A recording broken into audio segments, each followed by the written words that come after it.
السلام علیکم دوستو، اسرائیل کی سرخ بچڑوں کو قربان کرنے کی تیاری، تیسرے ہیکل سلیمانی کی تعمیر کا وقت نزدیک آ گیا ہے۔ دوستو، آج سے 6 ماہ پہلے آپ کو بتایا تھا اسرائیل اپنی مذہبی کتابوں کی نشانیاں پورا کرنے کے لیے سرخ بچڑے تلاش کرنے میں کامیاب ہو چکا ہے، اور جلد ہی ان بچڑوں کو قربان کر کے ان کے خون اور راکھ سے تیسرے ہیکل سلیمانی کی بنیاد رکھی جائے گی، جس کی تعمیر کا آغاز کرنے سے پہلے مسجد اقصی کو شہید کیا جائے گا۔ اسرائیل نے یہ بچڑے کب اور کہاں سے حاصل کیے اور ان کی قربانی کب ہونے والی ہے، اس کی ڈیٹ بھی اناؤنس کر دی گئی ہے۔ یہ سب کچھ اتنا تیزی اور اچانک سے ہو رہا ہے کہ پوری دنیا کے لوگ ایک عجیب و غریب کیفیت کا شکار ہیں، لیکن جیسا کہ ہم نے آپ کو بتایا کہ یہ سب کچھ اتنا مشکل نہیں ہوگا جتنا لوگ اس کو سمجھ رہے ہیں۔ آج کی اس ویڈیو میں ہم آپ کو بتائیں گے کہ آخر ان بچڑوں کو ذبح کرنے سے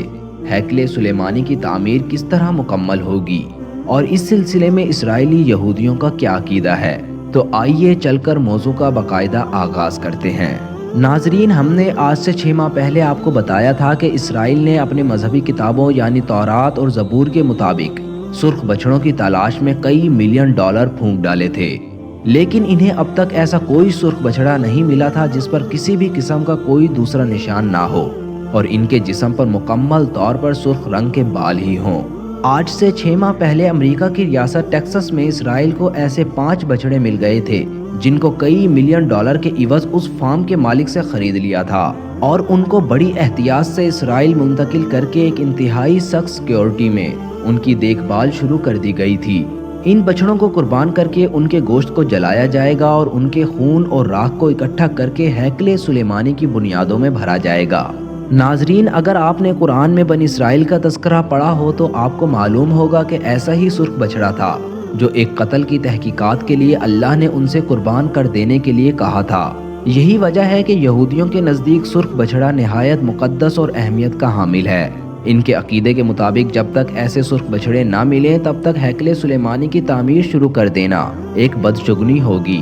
اب جب ان کو سرخ بچڑے مل چکے ہیں تو ان کا دوسرا کام ہیکل سلیمانی کی تعمیر سے پہلے اس خطے میں موجود فلسطینی مسلمانوں کو مکمل طور پر ختم کر دینے کا تھا، تاکہ فلسطین میں موجود مسجد اقصی کو شہید کرنے میں کسی بھی قسم کی دشواری کا سامنا نہ کرنا پڑے۔ غزہ کی پٹی سے تمام مسلمانوں کو رفح کراسنگ کی جانب دھکیل دیا گیا ہے، اور مصر رفح بارڈر کھولنے کے لیے تیار نہیں ہے۔ مصر کا خیال ہے کہ یہ فلسطینی پناہ گیر مہاجرین معیشت کے لیے بہت بڑا دھچکا ثابت ہوں گے، اور وہ اسی وجہ سے انہیں اپنے ملک میں جگہ نہیں دینا چاہتا۔ رفح میں ہر طرف سے معصول مسلمان اب اسرائیل کے رحم و کرم پر ہیں۔ ایک جانب مصر کا بارڈر ہے تو دوسری جانب سمندر ہے، اور دو طرف سے ان کو اسرائیلی فوج نے گھیرے ہوئے ہے۔ کیونکہ یہ آپریشن سراسر غیر انسانی ہوگا اور اس کے نتیجے میں صرف فلسطینی مسلمانوں کی نسل کشی ہوگی، اس لیے امریکہ بھی اس کھلے عام آپریشن کی اجازت دینے میں ہچکچا رہا ہے۔ امریکہ نے اسرائیل کو وارننگ دی ہے کہ اگر رفح میں کسی بھی قسم کا آپریشن کیا گیا تو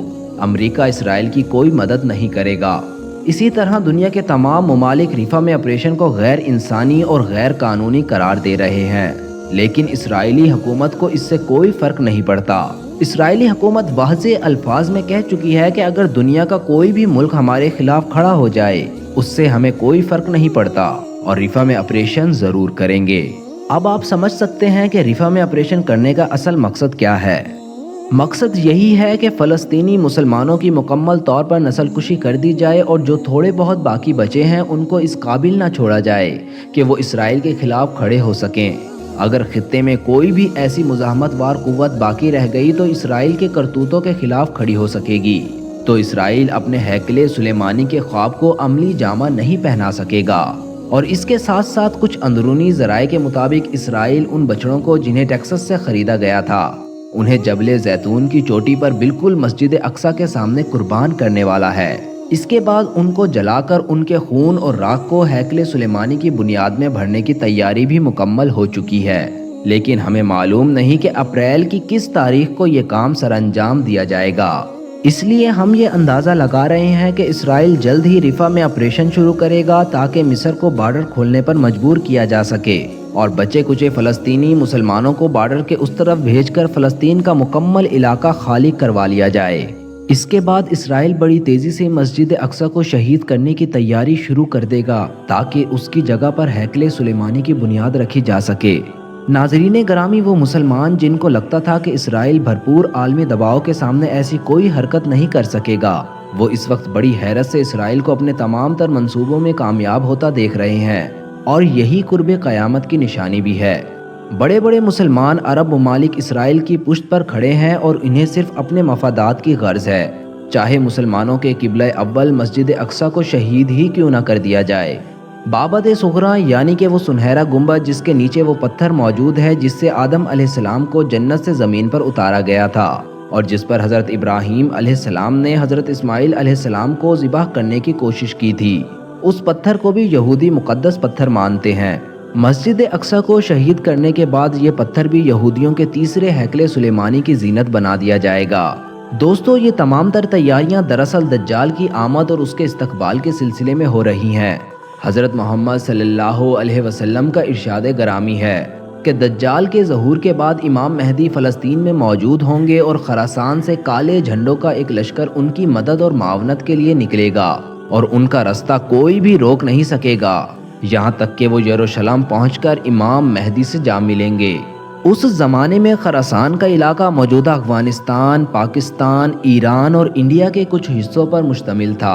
انڈیا میں بڑھتے ہوئے مسلم کش فسادات، پاکستان میں اسٹیبلشمنٹ کی کمزور ہوتی گرفت، افغانستان میں طالبان کی حکومت کا قیام اور ایران کی فلسطین کے مسئلے پر غیر معمولی حمایت اور دلچسپی اس چیز کی طرف اشارہ کر رہی ہے کہ جلد ہی ان علاقوں پر ایک مسلم حکومت قائم ہوگی، کیونکہ مسلم خلافت کے دور میں ہی اس طرح کی کوئی فوج یہاں سے نکل کر فلسطین جا سکے گی۔ اسرائیل اپنے تمام منصوبوں کو پورا کرنے کے لیے بڑی تیزی سے کام لے رہا ہے، اور اب دیکھنا یہ ہے کہ یہ دیگر ممالک جن کی جانب حدیث میں اشارہ کیا گیا ہے یہاں سے کب کوئی فوج نکلے گی اور امام مہدی کا ظہور کب ہوگا۔